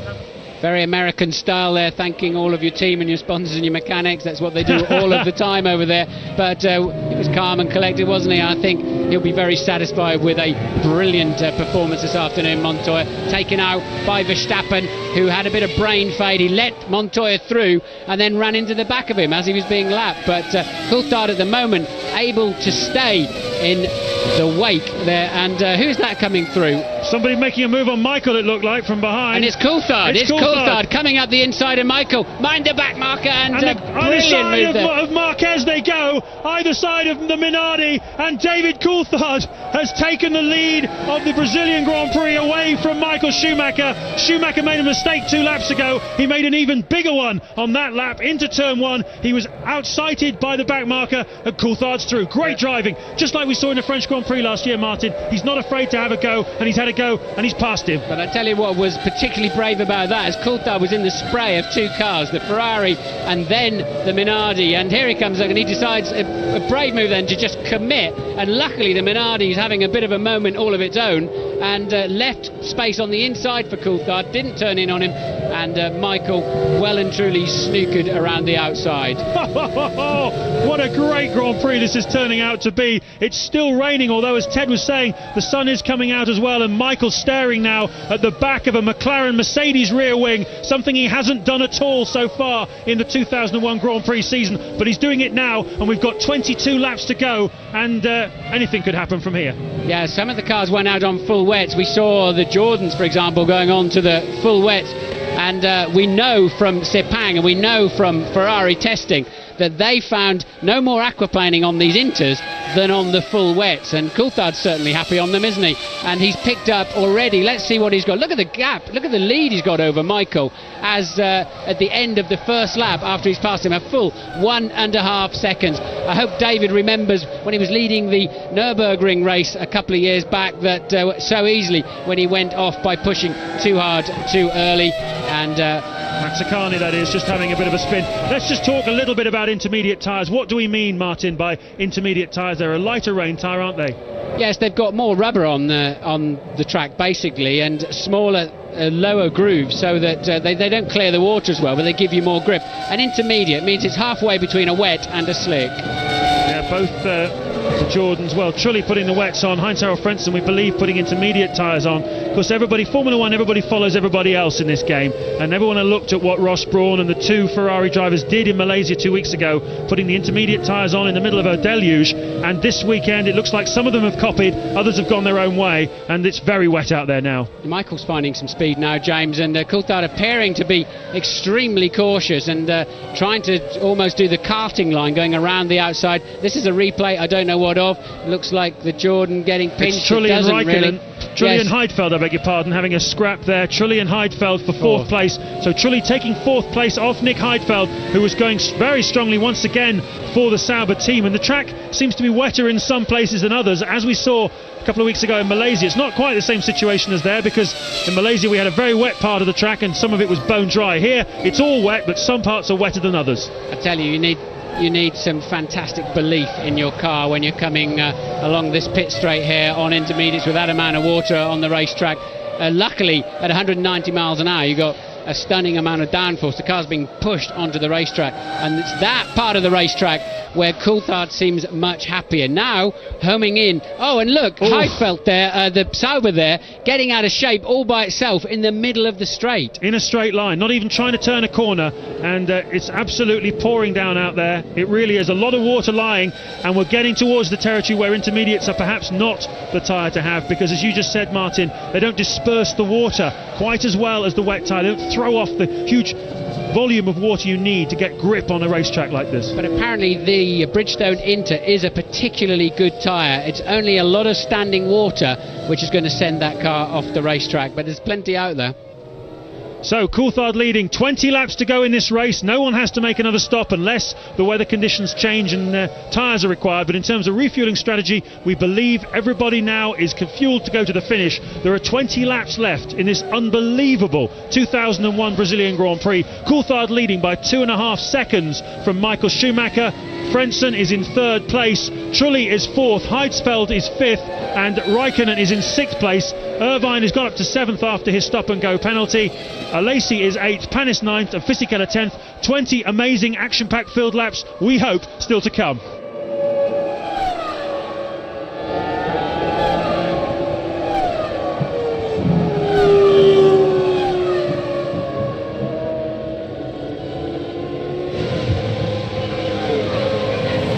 Frentzen then third place, as you can see, just about a minute behind Michael Schumacher. Ferrari mechanic there clearly not that excited about the race that's going on out there. It seems pretty exciting to us. Michael's dropped a full 6 seconds down now on Coulthard. Coulthard, the fastest man on the racetrack, with the exception, strangely, of Panis, who's currently down in 9th place. We saw Panis lose a lot of time when he had to queue up in the pits behind Villeneuve and wait for his wets. Ralf Schumacher coming into the pits yet again. It's been a miserable afternoon for BMW Williams, and particularly for Ralf. He was clouted up the backside by a back marker, and so was his teammate who was in the lead. And Ralf coming in, changing for different types of wet tyres and things. It's all like an epidemic. I think they're gathering their data at the moment. They're just gathering to the pitch and trying to time to wet tyres. As well as Schumacher, what's going on here? Cheering at him, and Schumacher running on the road. Does he run into anything? He should recover from that. Pretty wide grab up there at turn 6, and Michael lived for another day. Always seems to get away with it. Amazing. Well, they call it very fast, but today it looks as though he's not mastering the conditions as well as the man from Scotland, David Coulthard, who's so badly needs a win here today. They really impose themselves the championship, and it looks like Irvine now being a bit in sympathy, coming up behind as he regains the track. Irvine right in 7th place before that spin.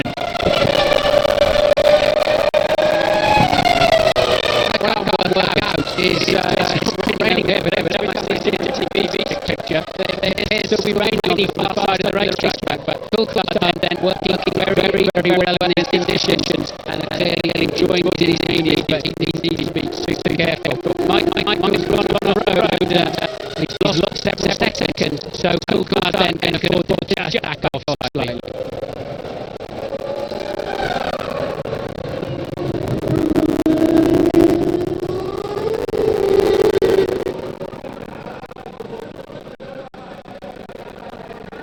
18 laps to go here in this amazing 2001 Brazilian Grand Prix. They call Michael Schumacher Raymeister, but at the moment he's struggling. And this is an experiment. Michael getting too deep, bang across the gravel track, heading to the tyre barrier, but just pulls it around. And any time soon, this is another shot of it. It's a big grab there, but luckily him gets back on the racetrack. Anytime soon, you're going to see the Jaguar of Eddie Irvine pointing, and now go on for yet another time. Actually, it's a different bit from very nearly Michael Schumacher, and this is a William Ralf Schumacher who's recently pitted. So everybody going off in 6 and 7. Brilliant sunshine on the state. Lots of water on the racetrack. It's Brazil. It's a crazy situation. David Coulthard leading on lap 54 from Michael Schumacher now by 15 seconds, following that heated excursion by the Ferrari reigning championship leader at the moment. Frentzen is third. He may be fourth. Nick Heidfeld strongly pushes Albert in fifth. Lacey looking to get across first points of the 2000 championship. There's points since 98. Look, Michael well, Ramsden stop it. Yeah, that was that turn 6 into Michael losing 2 seconds a lap as well, actually, to Coulthard. Beautifully up front. Hope he's not pushing too hard in addition to these instances. Michael went for 30 odd laps on quite a dry track.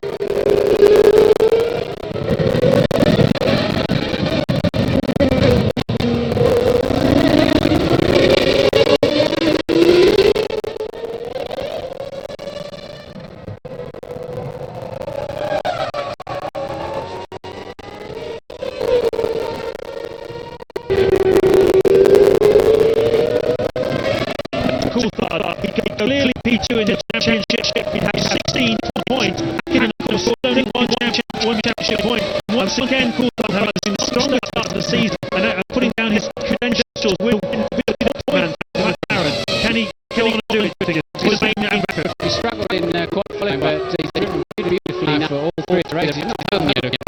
was exactly 2 seconds quicker than Michael on that previous lap, and he really looks like he's got car underneath him. That would put him 19 points ahead of Hakkinen after just 3 races, which can go well up to his hands nicely. But Michael still looking strong, even if he finishes second today, of course. Michael looking very special in championship, of course, what we've seen over the last few years. Saying they will win, I want to go for it, I want to be the man who goes to the championship. You can see our car was absolutely fantastic, David Clark. He was very strong in the race at Silverstone a couple of years ago. Very good, but he's made a pass on Michael Schumacher in the way. He's done it again here today, and well, he's got 16 laps to go on your key face, Martin. He's having moments everywhere. He's 18.9 seconds to say, and he hasn't been pushed hard. But of course, you know, if the track does dry out, he still could have a track race to the end of Michael Schumacher. But Dave appears confident, appears to be under control. Every so often, he just gets the tail end wagging. But Coulthard apparently on it. And then the car just hooks up and flies through the part of the lap.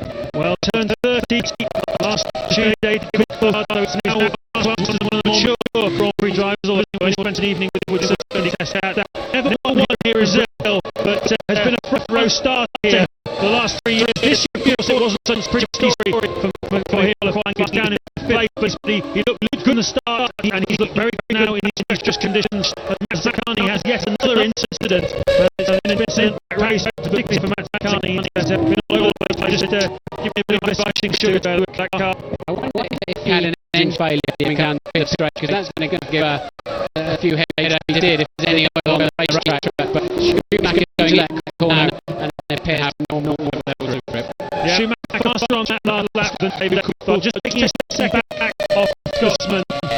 And like you say, Martin, Coulthard really Hannes there, fourth round, Hannes slipped down into sixth place, which is just lately out of the point now. So it doesn't look as though he's going to get a point just to this race. But everybody except Trulli has been lapped out the entire field up to Trulli, that's fourth place. Yeah, very unlucky during that stop for tyres. He had to queue up for probably half a minute while they sorted something out on Neil's car. So Hannes on a strong run, splitting towards Jordan, and then still running very strongly in third and fourth together. And who have got here? That's got to be Raikkonen out of ninth place. So Kimi Raikkonen out of the race. I don't know whether it's a mechanical failure, whether he's simply dropped somewhere. But well, it was in Greenfield there. I suspect he spun off somewhere.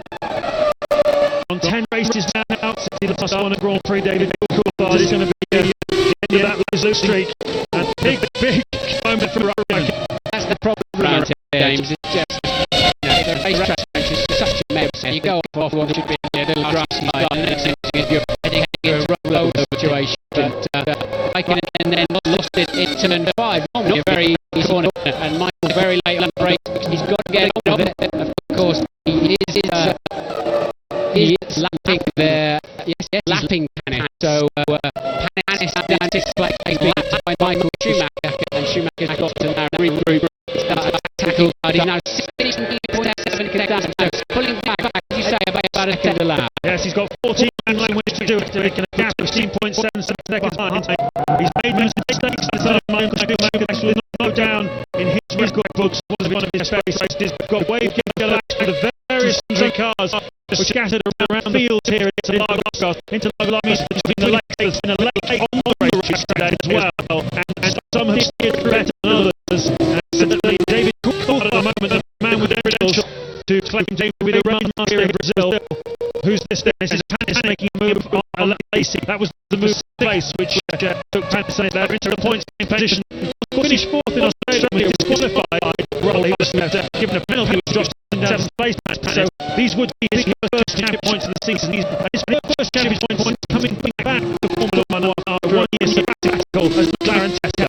That's very sweet of Hannes. They're waving each other as Hannes took away his 6th place. And Coulthard has just put a lap on your Trulli into turn 1. So David Coulthard going like a train here into Lagos, putting a move on. I saw it out of the corner of my eye.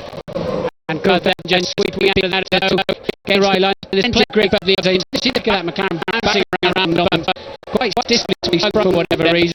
And it's surprising he's finding this much grip on the track. Now, for sure, the water level on the track is definitely the intermediate zone, and there should not be too many risks out there. Coulthard last time another 1/10 of a second. Schumacher. But if he can just this sort of pace and keep this aggression through the back markers, he should be okay. But remember what to Montoya, minding his own business and wide the race by a back marker. Yes, absolutely. The race leader, one Montoya was going strong very nicely, having thrown down the gauntlet to all everybody in Formula 1, having passed Michael Schumacher very dramatically. And as you see, Coulthard making progress, putting another lap on Schumacher, who was also clouted by a back marker. But Verstappen pulling aside, and Montoya just slipping through, and obviously Verstappen mid-brake pedal smashed into the back of Montoya, and that was the end of Colombian's race. So, lap 58, we've got David Coulthard leading by 15.9 seconds from French in third place. Sorry, Michael Schumacher in second place, French in third, Trulli fourth, Heidfeld fifth, and then Perez in sixth place.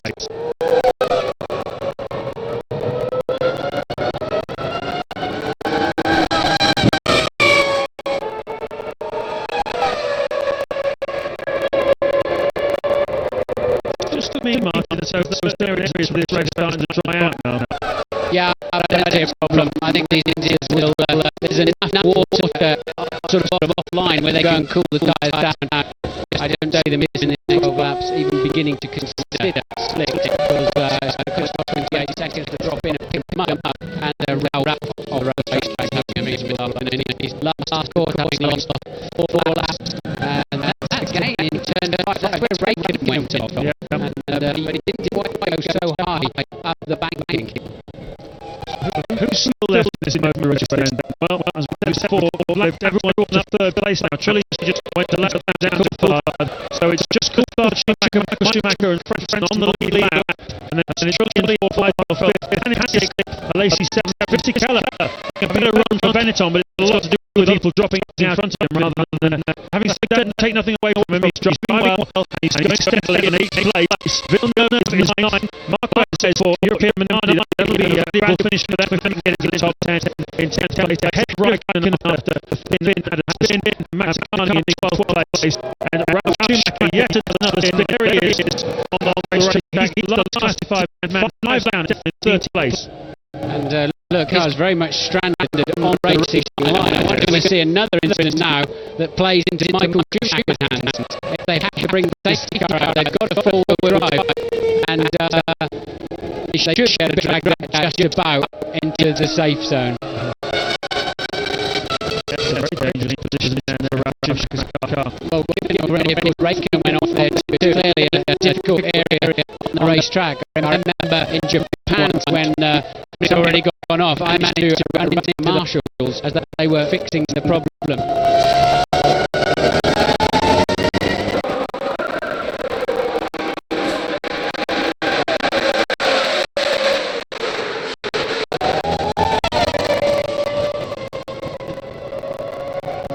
Laps to go in the Sydney Grand Prix. James Ellman, Martin Brundle with you. David Coulthard leading the race by 17.5 seconds behind Michael Schumacher. Frentzen is third, Martin.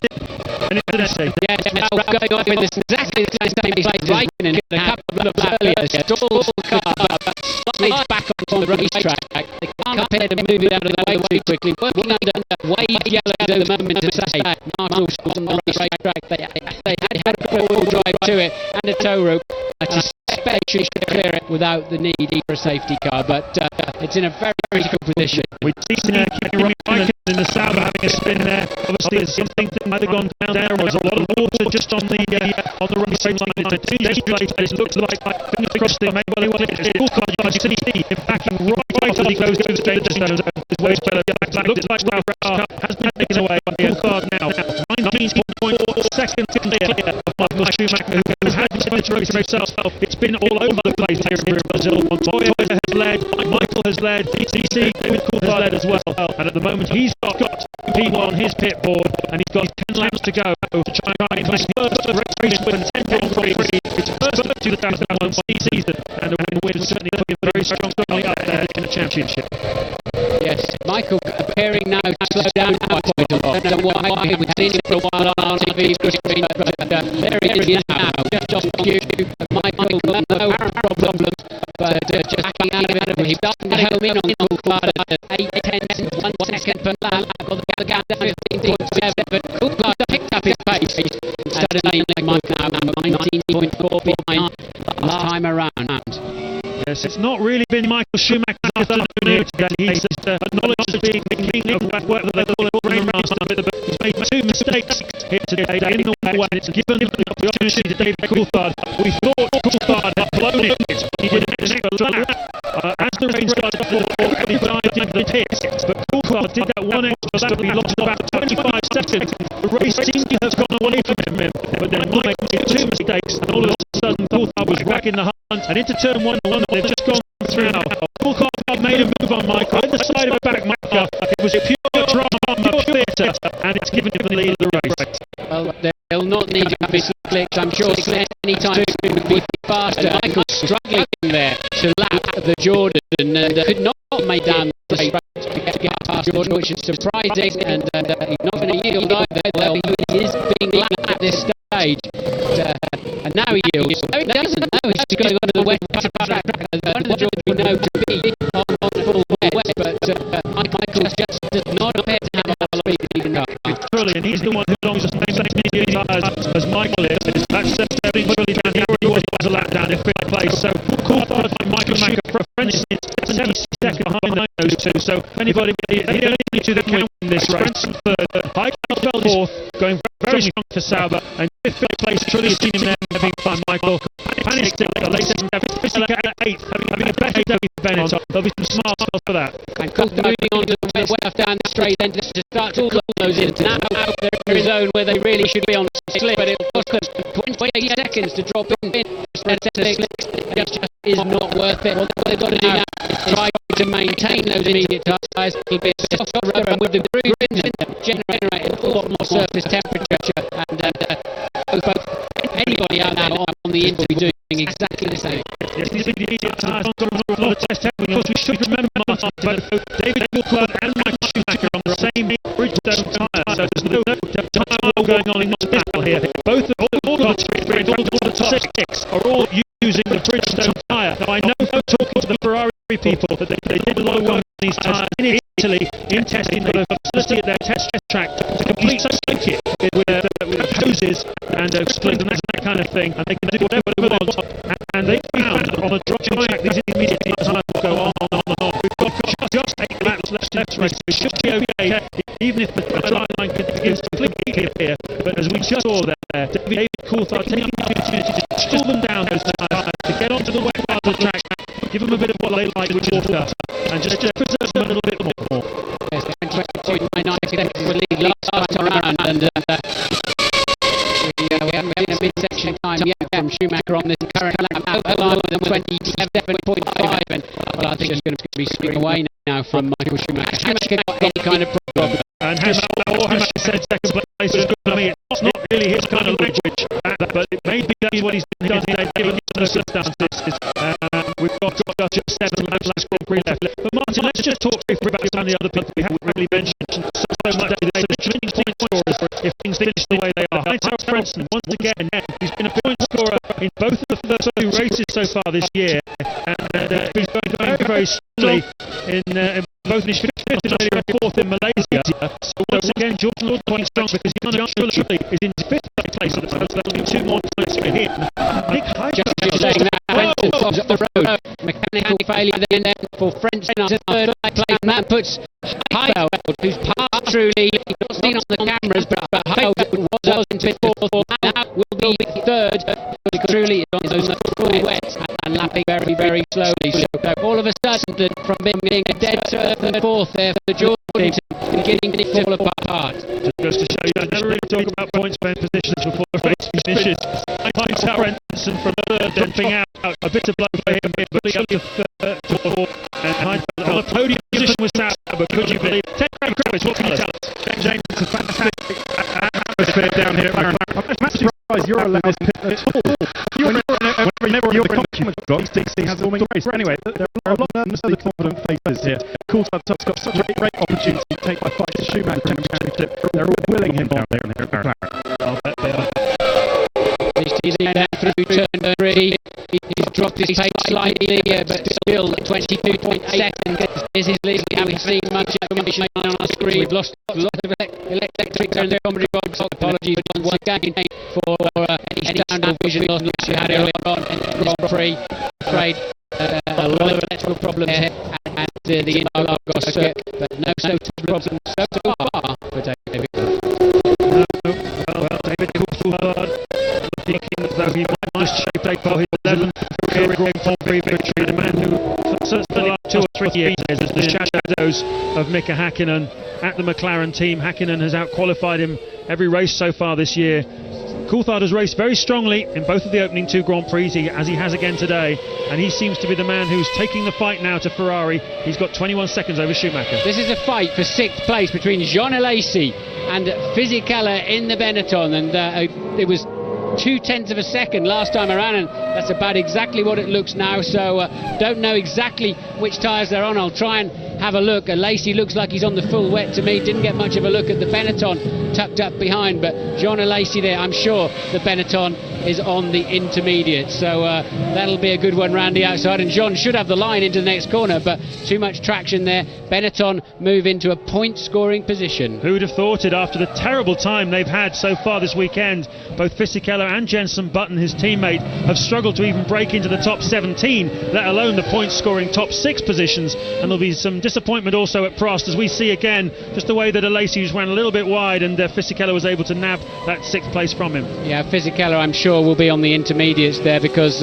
really Jean should have been able to get into that corner first from that position, but just could not find the traction. 19 races now Alesi has gone since he last scored a point. This is his 2nd season with the Prost team, and it's been pretty difficult for the last couple of years, but he was perhaps hoping he might get something there. Of course, he used to race with the Benetton team, so he'll be doubly sad about what's just happened. 5 laps to go in this race. Yes, I stood in a group of ex-drivers last night with Markey, Blundell, Berger, JJ Leto, all sorts, standing having a good old gas about the good old days, and John Alesi walked up and we said, John, when are you joining us? We're forming a new club of ex-drivers, we're going to have a Masters tour soon or something like that. And John said, can I please join you tonight? I've had enough. But he will certainly be very disappointed with losing that World Championship point if that's the way it stays. You and him could be the Statler and Waldorf of Formula One, couldn't you? Leaning out of your box, making comments about the youngsters.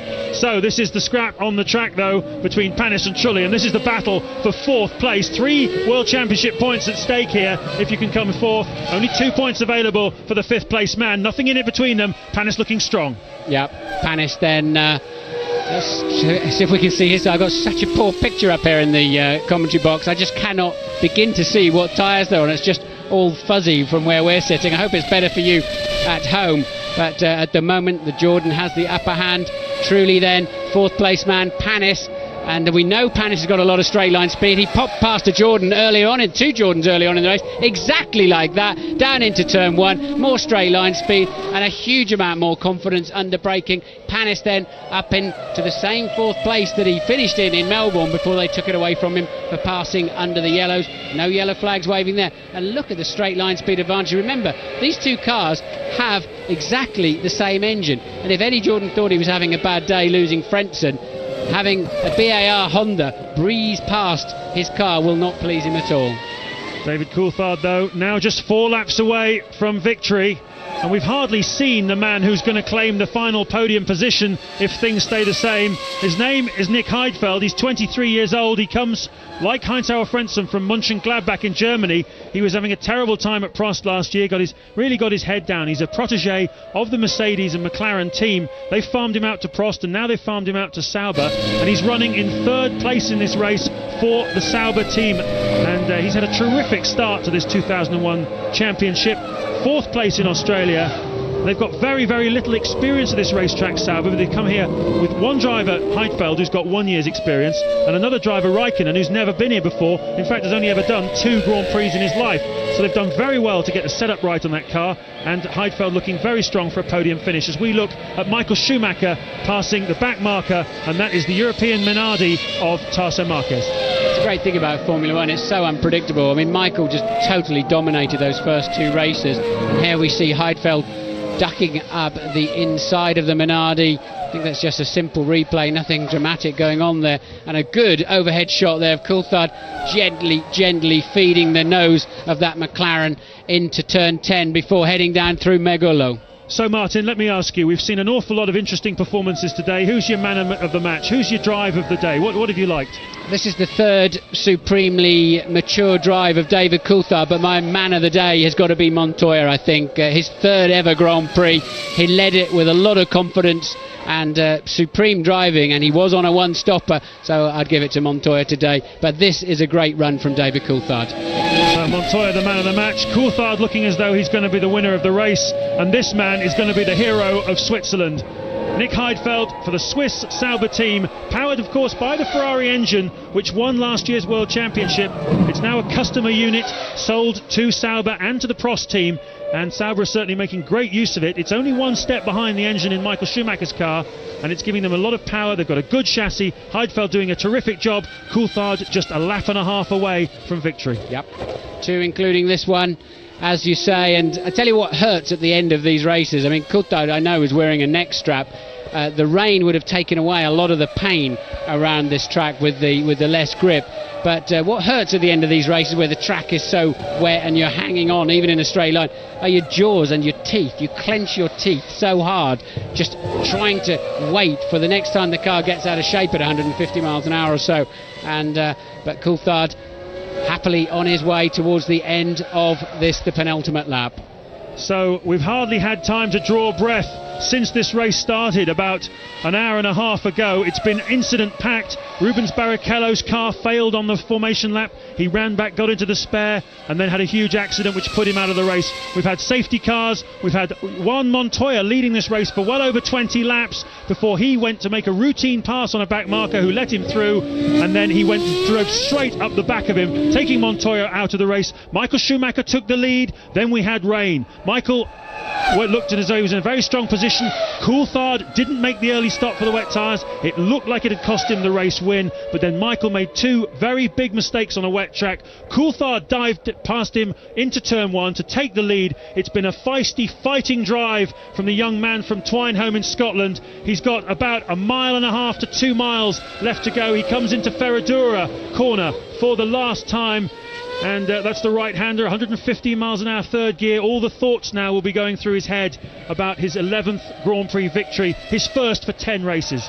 Well, normally Murray might say he could almost get out and push it home, but he certainly will not be able to do that at this racetrack. It's a massively steep hill. It doesn't look like it on your TV pictures as they come up to the end of the lap, but Coulthard, the engine sounds sweet enough, doesn't it? And no gear shift problems, nothing hanging off it. All the time in the world, he can just cruise, just like it's a cruisy outlap on the first morning of testing. Just pay attention, don't make any silly mistakes, and David Coulthard surely now has this Grand Prix in his pocket. Coulthard then is going to take the 10 points. A brilliant drive. David Coulthard then comes across the start-finish line and wins the Brazilian Grand Prix. His first victory in Brazil, his first win for 10 Grand Prix, and second place will be Michael Schumacher, who led this race and who thought probably he had it in the bag, but he didn't. Nick Heidfeld does indeed finish on the podium for Sauber. It's been an extraordinary afternoon here. We're waiting for Olivier Panis, who's going to be 4th for British American Racing, ahead of Jarno Trulli, who will be 5th for Jordan, and Fisichella will get the final point for the Benetton team, which will give them an awful lot to smile about after a terrible first 2 Grand Prix. But the winner of this race, and look how happy he is, David Coulthard of Great Britain wins the Brazilian Grand Prix. Strong run then from young Heidfeld in 3rd place there, so his first ever Grand Prix podium, and well deserved too. That was tricky conditions today. Yes, very difficult driving conditions indeed. All of these men deserve a medal. And Panis finishing fourth there. You just saw going through your screens also Trulli waiting for Fisichella. He's a lap down. There he is crossing the line now. Giancarlo Fisichella, teammate to Jenson Button, of course, who has had a very trying time. Jenson finishes in 10th place though, and Ted is down there with Ron Dennis. Ron Dennis, congratulations, you've finally done it. You've broken the Ferrari stranglehold on Formula One. What stranglehold? I don't know what you're talking about. 6 races in a row, Ron, you've done it. Brilliant job. Winning races is what we're here to do, you know, we're just doing our job. And a fantastic drive from Coulthard. A word for you, Scott. Yeah, great drive. It was good, very good. Congratulations, Ron. Brilliant job. Well, I've been down there many times over the last few years at the end.